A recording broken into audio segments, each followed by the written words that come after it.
लोकशाहीचा बुलंद आवाज, रिपब्लिकन वार्ता, महाराष्ट्र। फुलंब्रीत प्रकाश आंबेडकर यांची जाहीर सभा। सध्याचे सरकार हे शेतकऱ्यांचे नसून व्यापाऱ्यांचे आहे, प्रकाश आंबेडकर। बातमी आहे फुलंब्रीमधून। फुलंब्री शहरात वंचित बहुजन आघाडीचे जालना लोकसभा मतदारसंघाचे उमेदवार आणि औरंगाबाद लोकसभा मतदारसंघाचे उमेदवार यांच्या प्रचारार्थ पक्षाचे सर्वेसर्वा प्रकाश आंबेडकर यांची जाहीर सभा घेण्यात आली।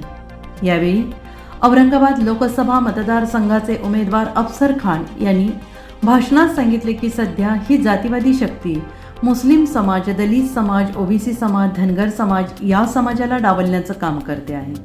तसेच ही जातीवादी शक्ती म्हणते की आम्ही संविधान बदलून टाकू, समान नागरिक कायदा आणू। तर मी आपल्याला सांगू इच्छितो की या जातीवादी शक्तीला महाराष्ट्रात आणि देशात जर कोणी थांबवू शकत असेल तर ते आहेत आमचे नेते प्रकाश आंबेडकर। जोपर्यंत प्रकाश आंबेडकर साहेब आहेत तोपर्यंत कोणाची हिंमत नाही हे संविधान बदलण्याची। तसेच देशभरात वारंवार मोहम्मद पैगंबर यांची विटंबना करणाऱ्या समाजकंटकांना कठोर शिक्षा व्हावी अशी मागणी प्रकाश आंबेडकर सतत करत आहेत। मुस्लिम समाज, मराठा समाजाला सुद्धा आरक्षण मिळालं पाहिजे अशी ही मागणी सरकारकडे प्रकाश आंबेडकर यांनी केलेली आहे। मराठा योद्धा मनोज जरांगे पाटील यांना सुद्धा आरक्षणाच्या मागणीसाठी जाहीर पाठिंबा दर्शवला आहे असे औरंगाबाद अफसर खान हे म्हणाले। यावेळी जाहीर सभेला प्रकाश आंबेडकर बोलताना म्हणाले, संविधानामध्ये शेतकऱ्यांच्या मालाला काय भाव असला पाहिजे हा प्रत्येक वर्षी जून महिन्यामध्ये भाव जाहीर करणे शासनाला बंधनकारक आहे। त्याची अंमलबजावणी होत नाही, म्हणून शेतकऱ्यांचं म्हणणं आहे की हमी भावाची ही अंमलबजावणी करण्यासाठी कायदा करा आणि जो कोणी व्यापारी त्या कायद्याचे उल्लंघन करेल त्याला सजा झाली पाहिजे असे कायद्यात बदल करा। तर या प्रमुख मागणीसाठी एक वर्षभर शेतकरी दिल्लीमध्ये आंदोलन करत राहिले। शेवटी सरकारने त्यांना खलिस्तानी म्हणून घोषित केले, त्यांच्याकडे दुर्लक्ष केले। तेव्हा प्रकाश आंबेडकर म्हणाले की जी हमी भावाची मागणी शेतकऱ्यांची होती ती मागणी योग्य आहे। ही मागणी योग्य असून सुद्धा या सरकारने कायदा तयार केला नाही, कारण हे सरकार शेतकऱ्यांचं नसून व्यापाऱ्यांचं आहे आणि म्हणून येणाऱ्या काळात कोणतंही सरकार असो त्यांच्या छाताडावर बसून आम्ही शेतकऱ्यांच्या हमी भावाचा कायदा करून घेणार असंही प्रकाश आंबेडकर म्हणाले आहेत। शरद पवार हे शेतकऱ्यांचे नेते नसून ते कारखानदारांचे नेते आहेत। शेतकऱ्यांचे दोनच नेते झाले, एक महात्मा फुले आणि दुसरे डॉक्टर बाबासाहेब आंबेडकर असंही पुढे प्रकाश आंबेडकर म्हणाले आहेत। या ठिकाणी कुठेतरी मी निवडून आलो आहे आणि तू पडला आहे आणि राजा सत्ता किमान आपल्या घरात झाला आहे अशा पद्धतीने या ठिकाणी निवडून लढवला आहे। खऱ्या अर्थाने या जालना लोकसभामध्ये आतापर्यंत निवडणूक झालीच नाही। सरदार बाळासाहेबांनी ज्यावेळेस ओबीसी समाजाला निवडून या ठिकाणी खऱ्या अर्थाने निवडणूक होणार आहे। येणाऱ्या 13 तारखेला माझं या ठिकाणी मानताना माझं नम्रपणे विनंती आहे, येणाऱ्या 13 तारखेला गॅस सिलेंडर संपर्क लावून आपण मला मोठ्या मताने निवडून द्याल अशी तुम्हा सर्वांना अपेक्षा ठेवतो आणि थांबतो। जय भीम, जय भारत, जय मल्हार, जय शिवराय।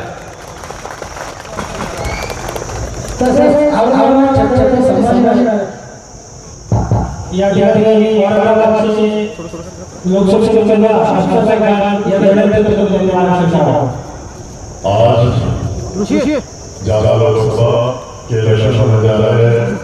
आदरणीय हमारे नेता प्रकाश आंबेडकर साहब, उम्मीदवार बगले मामा, महाराष्ट्र के नेता अमित भुईकर साहब और महिला अध्यक्ष हमारे शहर अध्यक्ष औरंगाबाद के, मैं आज आप लोगों को ये बताता हूँ कि हिंदुस्तान के अंदर जातिवाद शक्ति जो है वो अनेक प्रश्नों को आगे करती है। दलित समाज हो, मुस्लिम समाज हो, ओबीसी समाज हो, धनगर समाज हो, उनको डावलने का काम करती है और जातिवाद शक्ति कहती है कि हम संविधान को बदल देंगे और सामान्य नागरिक कायदा लाएंगे। और आपको मालूम होना चाहिए कि जातिवाद शक्ति को अगर महाराष्ट्र और हिंदुस्तान में अगर कोई रोक सकता है वो है हमारे नेता प्रकाश आंबेडकर साहब। प्रकाश आंबेडकर साहब एक ऐसे नेता है महाराष्ट्र और पूरे देश में, जब तक के प्रकाश आंबेडकर साहब महाराष्ट्र और देश में है, ये जातिवाद शक्ति में दम नहीं है संविधान बदलने के लिए। मैं बोलता हूँ सामान्य नागरिक कायदा भी आएगा नहीं, और हम सबको मिलकर महाराष्ट्र के अंदर ज्यादा से ज्यादा सीटें जिता कर देना है और प्रकाश आंबेडकर साहब के हाथ मजबूत करना है। और प्रकाश आंबेडकर साहब एक ऐसे शख्स है जो सब समाज के लिए लड़ते हैं। मुस्लिम समाज की बात ले लो आप, हुजूर पैगंबर के बारे में अगर कोई बात होती है तो बिल पेश करते हैं कि कड़क कानून बनाओ, कड़क उनको शिक्षा होनी चाहिए, 5% आरक्षण मुस्लिम समाज को मिलना चाहिए। उन्होंने पूरे बॉम्बे में मार निकाला था। दूसरी बात, जरांगे पाटिल साहब जो धरने में बैठे हैं, उनके पास भी जाकर मराठा समाज को भी 5% आरक्षण मिलना चाहिए। तो हमारे नेता एक ऐसे नेता है कि सब समाज को साथ में लेके चलते हैं, सब समाज को न्याय दिलाने की बात करते हैं और सब समाज को न्याय दिला के रहेंगे। भारी अक्सर समाज से पहुंचता हूँ कि मुझे मामला भी छुटकारा चाहिए और मुझे बोलते प्रकाश आंबेडकर साहब छुटकारा आ जाए, ऐसा मैं मांगा वो देगा। और औरंगाबाद शहर में बहुत अच्छा वातावरण है। प्रकाश आंबेडकर साहब ने मुझ पर विश्वास किया, मुझे जिम्मेदारी दी, मैं उनका सिपाही बनके प्रकाश आंबेडकर साहब के साथ लोकसभा में जाके जातिवाद शक्ति को कोई भी बिल अगर लाते हैं तो उसको रोकने का काम करेंगे। एक शेर के सामने मैं जगह देता हूँ, हयात लेके चलो, हयात लेके चलो, हयात लेके चलो। चलो तो सारे महाराष्ट्र और हिंदुस्तान के लोग प्रकाश आंबेडकर साहब को साथ लेके चलो, प्रकाश आंबेडकर साहब को साथ लेके चलो। जय हिंद, जय भारत, अल्लाह हाफिज, जय हिंद। यानंतर ज्यांची आपण मार्गदर्शनाची आतुरतेने वाट पाहतो अशा साहेबांना विनंती करतो की त्यांनी आम्हाला या ठिकाणी संबोधित करावं। वंचित बहुजन आघाडीचा, वंचित बहुजन आघाडीचा आदरणीय बाळासाहेब।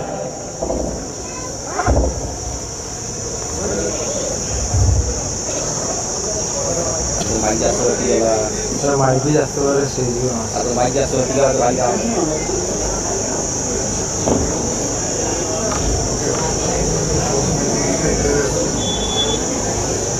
फुलंब्री तालुका वकील महासंघामार्फत त्यांनी माझा सत्कार केला आणि त्यातला सत्कार मी स्वीकारला असं मी या ठिकाणी जाहीर करतो। ठीक आहे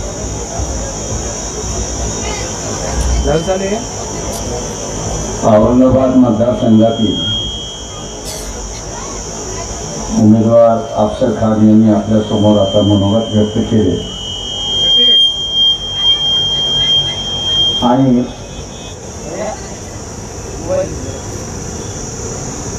जालना मतदारसंघातील उमेदवार प्रभाकरजी बखले यांनी सुद्धा आपलं मनोगत या ठिकाणी व्यक्त केलं। एक धनगर समाजाचा एक मुस्लिम समाज मराठवाड्याभर आपण नजर फिरवली, बीजेपीचे उमेदवार असतील, महायुतीचे उमेदवार असतील किंवा महाविकास आघाडीचे युतीचे उमेदवार असतील, ही गोष्टी एकाच समाजाची आहेत असं नाही। तुम्ही नात्याभोवतीचे उमेदवार आहेत अशी असणारी परिस्थिती आहे। उस्मानाबाद मध्ये तीच परिस्थिती, बीड मध्ये फक्त वेगळेपणा आपल्याला दिसतोय, नांदेड मध्ये सुद्धा आपल्याला तोच दिसतोय, परभणी मध्ये सुद्धा आपल्याला तेच दिसतंय, आपल्याला जालन्यामध्ये सुद्धा तेच दिसतंय अशी असणारी परिस्थिती आहे। कदाचित खैरे नसते तर पुन्हा औरंगाबाद मध्ये सुद्धा नात्या गोत्याच राजकारण असतं अशी परिस्थिती आहे। आणि आपण सगळेजण मराठवाड्याचा विकास झाला नाही मग ठणाठणात बोलतो। विकास होणार कसा? सत्ता डाव्या हातात आहे काय आणि सत्ता उजव्या हातात आहे काय? ती घरातच आहे। सत्ता घरातच येत असल्यामुळे लोकांचा विकास साधून लोकांचे प्रश्न सोडून सत्ता थोडी मिळवायची आहे.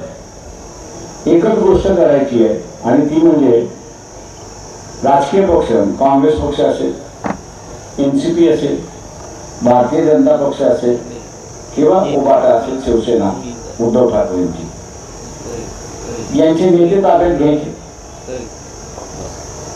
यांचे नेते ताब्यात घ्यायचे. यांचे नेते ताब्यात घेतलं की आपला एक चुलत भाऊ आणि दुसरा एक मामे भाऊ, या दोघांना उभं करायचं, त्यांना जे पाहिजे ते द्यायचं आणि आपली सत्ता अबाधित ठेवायची अशी परिस्थिती आहे. विकास होणार कुठून? मराठवाड्याचा विकास होणार त्याला विकासातून संघर्ष आणि संघर्षातून सत्ता, तर मग विकास होईल. हा घराणेशाहीचा चाललेला एक भाग आहे असं त्या ठिकाणी मानतो. आणि ही घराणेशाही आहे ती सर्व पक्ष चालवायला लागले अशी परिस्थिती. वंचित बहुजन असा एक पक्ष आहे की ज्यांनी घराणेशाहीच्या एकाही माणसाला उमेदवारी दिलेली नाही.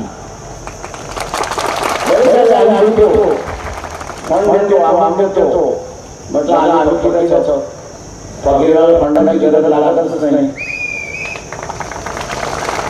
आम्हाला लोकशाहीचं सार्वत्रिकरण करायचं, पक्षाच्या हातामध्ये उमेदवारी देणं आहे.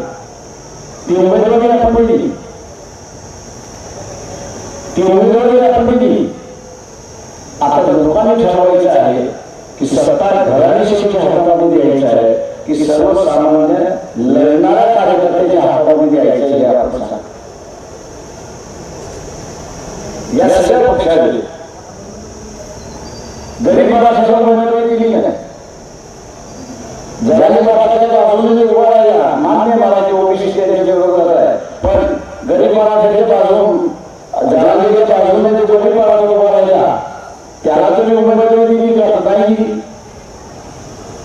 शेवटी परभणीच्या असणारे गेला हवामान तज्ञ आपण असं म्हणतो, त्यांनी म्हटलं मी उभा राहिले तर वंचितवरतीच उभा राहिले, नाही तर आजवर उभा राहणार नाही.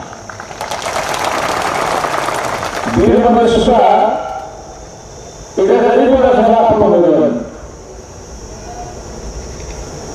एका गरीब मराठ्याला आपण असं वासू घे यांना असणारा उमेदवार. तुम्हाला म्हटलं परत फार चांगले लोक आहेत, 2-2, 10-10, 15-15, 20-20 कोटी खर्च करतील. म्हटलं यांच्यापासून मी 10 हात लांब असतो, यांच्यापासून मी 10 हात लांब असतो. कारण यांनी हे 10 कोटी 20 कोटी कुठून कमवले कोणाला माहिती. यांचा 10 कोटी 20 कोटीचा पैसा असतात कोण, दारूचा असतात की इथला असणारा गांजाचा असतात कोणाला माहिती. त्याच्यापेक्षा आपलं नातं आपण असणाऱ्या सामान्य माणसाची, सामान्य कार्यकर्त्याशी ठेवलं पाहिजे. सामान्य कार्यकर्त्याकडून त्या ठिकाणी जिंकतो. आज परिस्थिती एवढी वाईट झालेली आहे की मी जाणलेला असणारे टेप जाणण्याला ऐकवणार आहे. इथे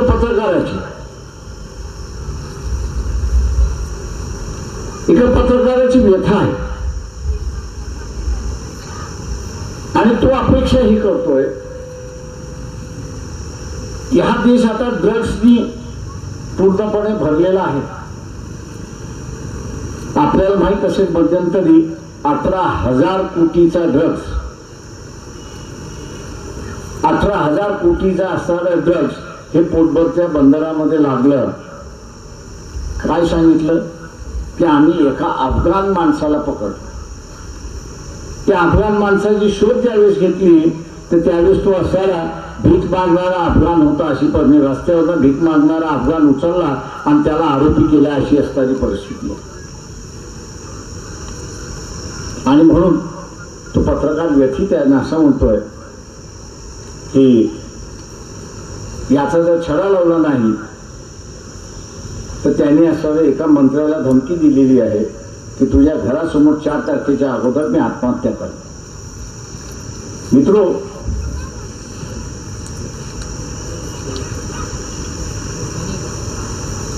दहा वर्ष आपण मोदीनंतर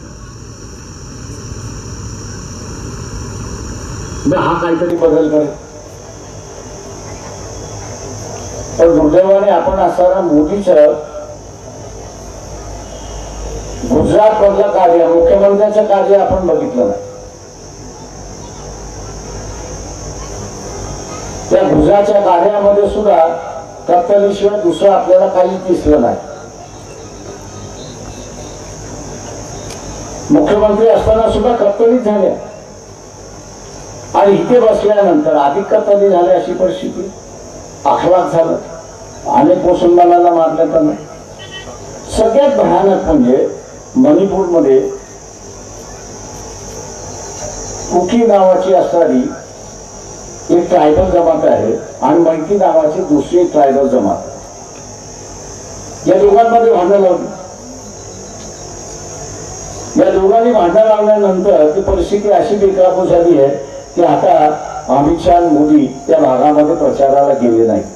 आसाममध्ये गेलेत का तुम्ही बघा, मणिपूरमध्ये गेलेत का बघा, नागालँडमध्ये गेलेत का तुम्ही बघा, तर अजिबात गेलेले नाही. कारण तिथला असा समूह अतिरेकी झाला. मिलिटरीने जे कमवलं होतं ते अतिरेकीपणा संपवला होता. या दंगलीनंतर पुन्हा अतिरेकीपणा वाढलाय आणि ते म्हटले बेट्यावर तुम्ही दोघं या आणि तुम्हाला उडवल्याशिवाय राहणार नाही. आणि मिलिटरीने सांगितलं तुम्ही कृपा करून येऊ नका, खाली जाऊन जे काही करायचं असेल ते करा, आम्ही पुन्हा शांतता आणतो, अशी असणारी परिस्थिती आहे. माझं म्हणणं आहे या ठिकाणी की हे सरकार जेवढ्यात लवकरात लवकर जाईल तेवढं अधिक चालेल. आपण सगळे शेतकरी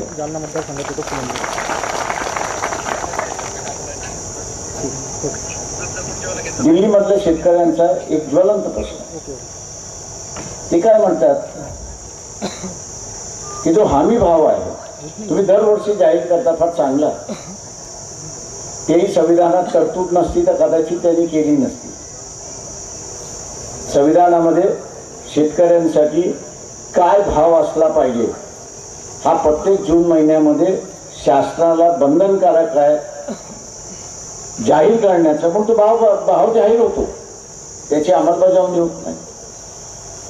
आणि म्हणून तो शेतकरी असं म्हणत होता की ही अंमलबजावणी करण्यासाठी आपण असणारा जे हमी भाव आहे तो अंमल करण्यासाठी तुम्ही कायदा करा आणि जो कोणी व्यापारी त्याचं उल्लंघन करेल त्याला सजा झाली पाहिजे अशा कायद्यामध्ये तरतूद करा. 1 वर्ष तो शेतकरी दिल्लीमध्ये आंदोलन करत राहिला. त्याला खलिस्तान म्हणून असणारा स्टॅम्प मारला आणि त्याच्याकडे दुर्लक्ष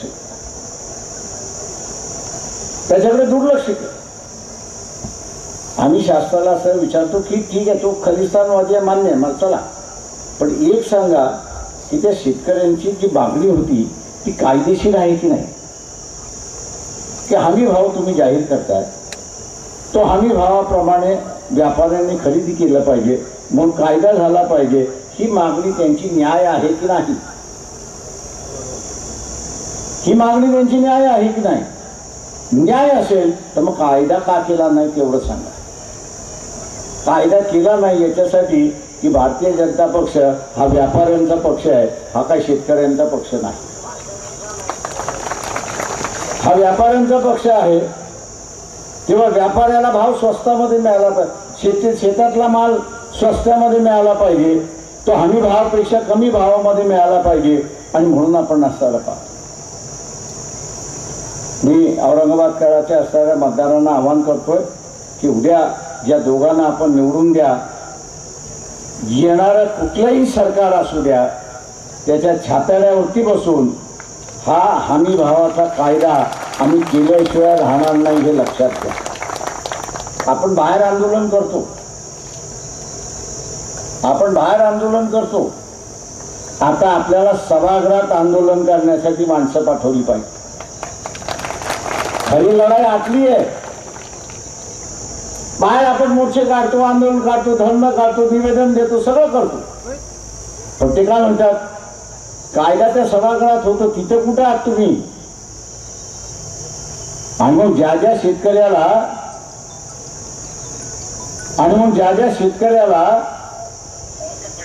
हमी भावाचा कायदा पाहिजे, हमी भावाचा कायदा पाहिजे असं ज्यांना वाटतंय, त्यांनी औरंगाबादच्या आणि जालन्याच्या उमेदवाराला लोकसभेमध्ये पाठवून द्या आणि 4 महिन्याच्या आतमध्ये तो कायदा झाला नाही तर तुम्ही असं बघू.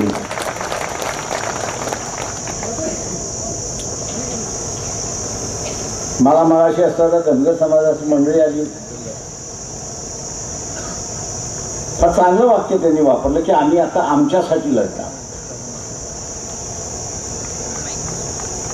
या असं म्हणाले की आम्ही आता आमच्यासाठी लढणार आहोत. मी इथल्या असणाऱ्या शेतकऱ्यांना असं विचारतोय, तुम्ही आता आपल्यासाठी लढणार आहात का हे पहिल्यांदा सांगा.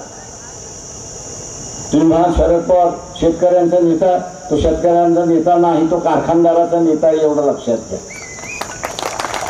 तो जर शेतकऱ्यांचा नेता असता तर पेट्रोल आणि डिझेलमध्ये 20% इथेनॉल मिक्स करण्याचं शासनाने परवानगी दिली आहे. इथेनॉल ही मळीपासून निर्माण होते.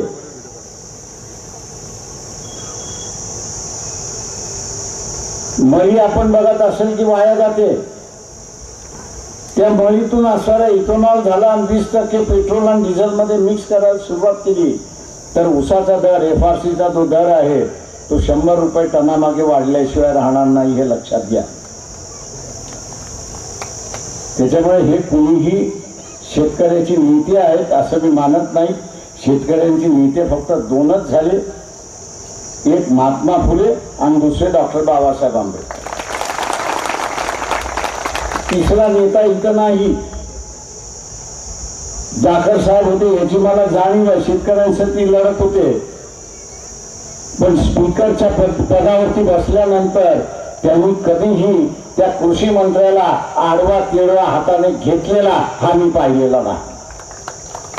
मी सत्तेवर बसल्यानंतर आडवा तेडवा हाताने घेणार नसेल तर सत्तेवरती कशाला बसतात. आणि म्हणून मी तो माणसं मी जेव्हा पारखतो त्यावेळेस तो सत्तेवरती बसल्यानंतर नेमकं काय करतो. बाहेर लय जण बोलतात, मोर्चे काढतात, आंदोलन करतात, सगळं करतात, पण खुर्ची आल्यानंतर काय करतो, ज्याच्यासाठी मोर्चे काढले त्या माणसाला न्याय देतो की न देतो हे बघणं त्याच्यातलं महत्वाचं आहे. न्याय दिला तर त्याच्यामधली माणुसकी आहे, न्याय दिला नाही तर यांनी फक्त त्याचा वापर केला सत्ता मिळवण्यासाठी, अशी असणारी परिस्थिती. आता मोदींनी सुद्धा धर्म सत्ता वापरण्यासाठीच केला. किती जणांचे लग्न झालं हात वरती करा. लागायचं नाही, अजिबात लागायचं नाही. चांगली गोष्ट. पत्रिका निघाल्या का तुमच्या? निघाले ना. त्या पत्रिकेवरती शुभ मुहूर्त असं लिहिलं होतं की नाही? पाळला न पाळला हा वेगळा भाग. या शुभ मुहूर्तावरती असणारं या दोघांचं लग्न पार पडणार आहे असं वाक्य होतं की नव्हतं? होतं. कशासाठी होतं? तर श्रद्धेसाठी. एक 2 कुटुंब एकत्र येऊन नवीन संसार सुरुवात करतात आहेत. ते करत असताना शुभ मुहूर्तावरती व्हावं, शुभ वेळी व्हावं ही एक माणसाची भावना असून त्या ठिकाणी मानतो.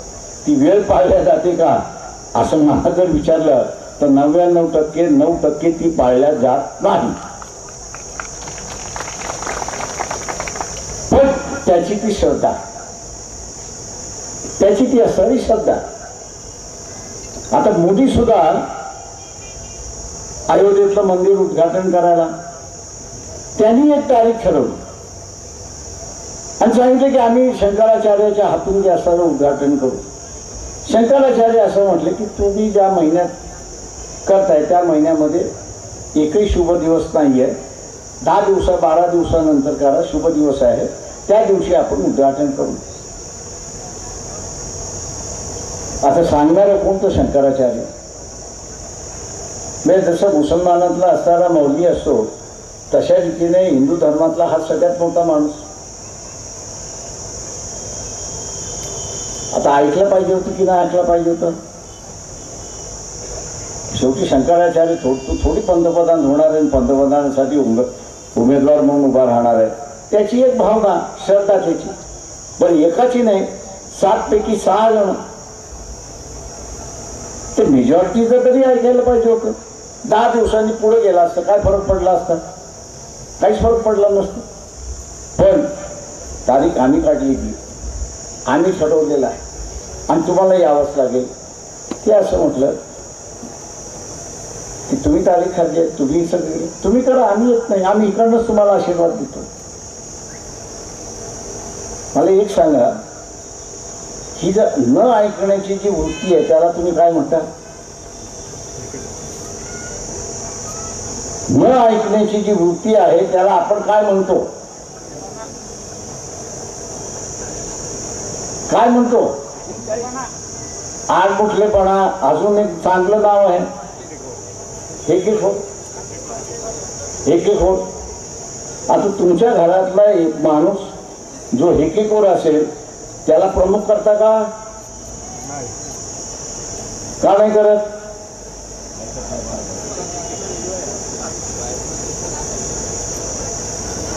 एकत्र घर दुबकलं. आता हा हेकेखोर आहे की नाही? भारतीय जनता पक्ष हेकेखोर आहे की नाही? पक्ष मोदी हेकेखोर आहे की नाही?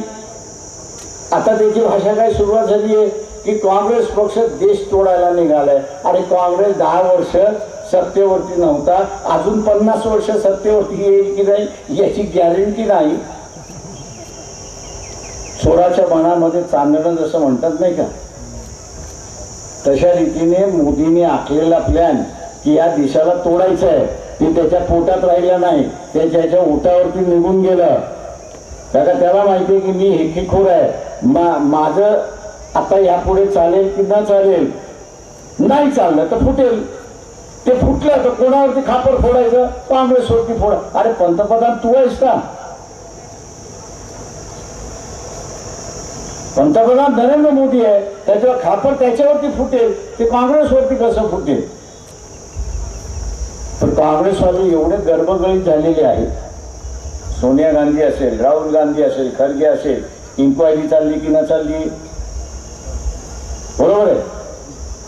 आता तुम्हाला असं पोलिसांनी पकडलं तर तुमची भाषा काय असते? पोलिसाबरोबर भाषा काय असते? भाषा काय असते? साहेब काहीतरी घेऊन सोडून दे. बरोबर आहे. आता ह्यांची भाषा मोदींबरोबर तीच आहे, या तिघांची भाषा तीच आहे, नवीन काहीच नाही आहे. आणि म्हणून आपण बघत असाल की मनमोहन सिंगांचं भाषण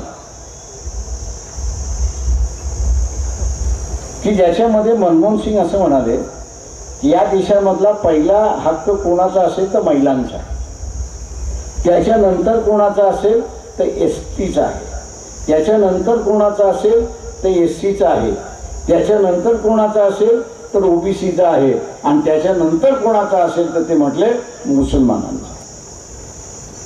मोदींनी तेवढंच एक वाक्य घेतलं आणि गावभर दिंडोरा पिटवायला लागला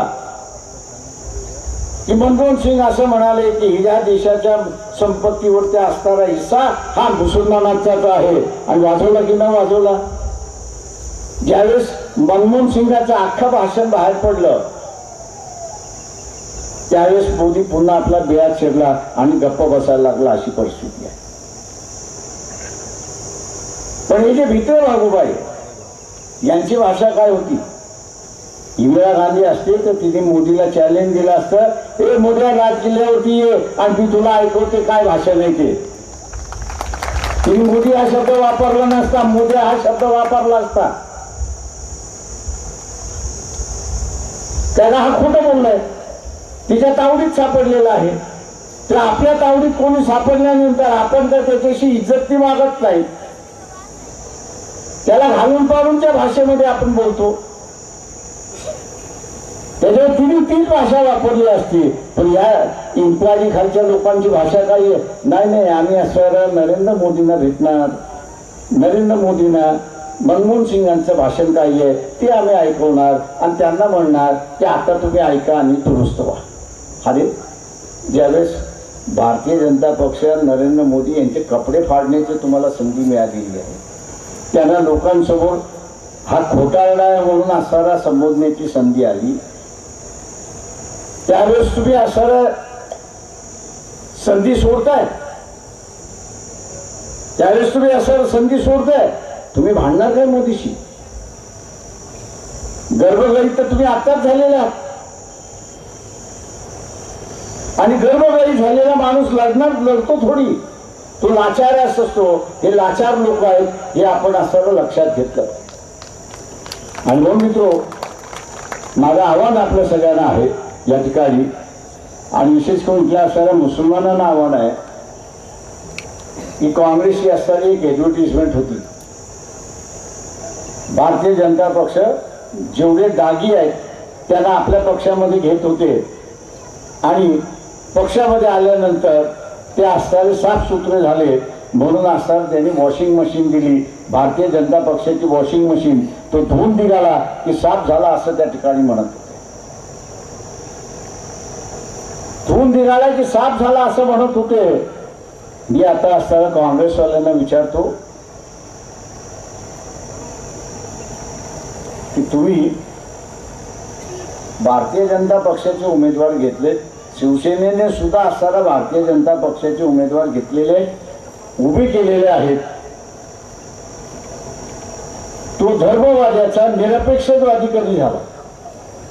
धर्मवादी माणूस हा सेक्युलरवादी कधी झाला? निधर्मवादी कधी झाला? याचा आम्हाला सांगा. कुठली वॉशिंग मशीन आहे ती सांगा. आम्ही भारतीय जनता पक्षाच्या प्रत्येक कार्यकर्त्याचं वॉशिंग करून घेतो आणि तो सेक्युलर होत जाईल आणि पुन्हा भांडण करण्याची गरज नाही. आणि म्हणून मी जाता जाता आपल्या सगळ्यांना आवाहन करणार आहे या ठिकाणी की हे राज्य जरी दाखवत असलं की आम्ही हिंदूंचं राज्य आहोत,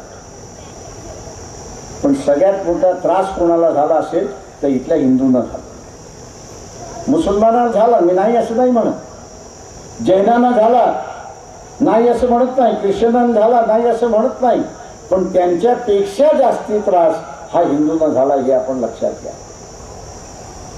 काँग्रेसवाल्यांनी आम्हाला असताना बाहेर का हकललं, त्यांच्या आघाडीमध्ये का घेतलं नाही? तर मी त्यांना असताना म्हणालो होतो की यांनी राज्यसभेमध्ये उत्तर दिलेलं आहे, या सरकारने उत्तर दिले 4 महिन्या अगोदर की 17 लाख हिंदू कुटुंब की ज्यांची संपत्ती 50 कोटीच्या वरती आहे यांनी भारताचं नागरिकत्व सोडलं आणि परदेशी निघली. म्हटलं आपल्याला एवढंच शोधायचं आहे की यांना ईडीची धमकी आली होती का, नोटीस आल्या होत्या का, आणि आपली बेआबरू होईल, आपण आपल्या बापदादाने कमवलेली इज्जत ही संपणार आहे आणि म्हणून हा असणारा देश सोडून गेला का? हा म्हटलं आपण असताना लोकांना विचारू की हे दाखवत असताना आम्ही हिंदू राष्ट्र करायला निघालोय, पण ही दुसऱ्या बाजूला या देशामधला जो हिंदू नागरिक आहे तो असुरक्षित आहे आणि तो आपलं नागरिकत्व सोडून बाहेर चाललेला आहे.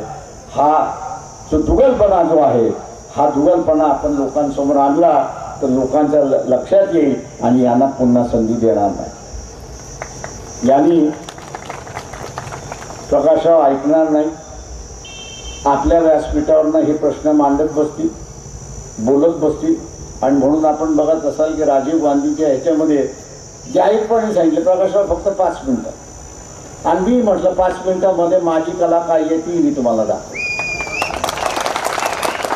आणि त्या इलेक्ट्रल बॉन्डमधला एक मुद्दा घेतला आणि सांगितलं की या कंपनीचे फक्त यावर्षी 218 कोटी प्रॉफिट झालेला आहे आणि त्यांनी 1300 कोटीचे बॉन्ड विकत घेतलेले आहेत.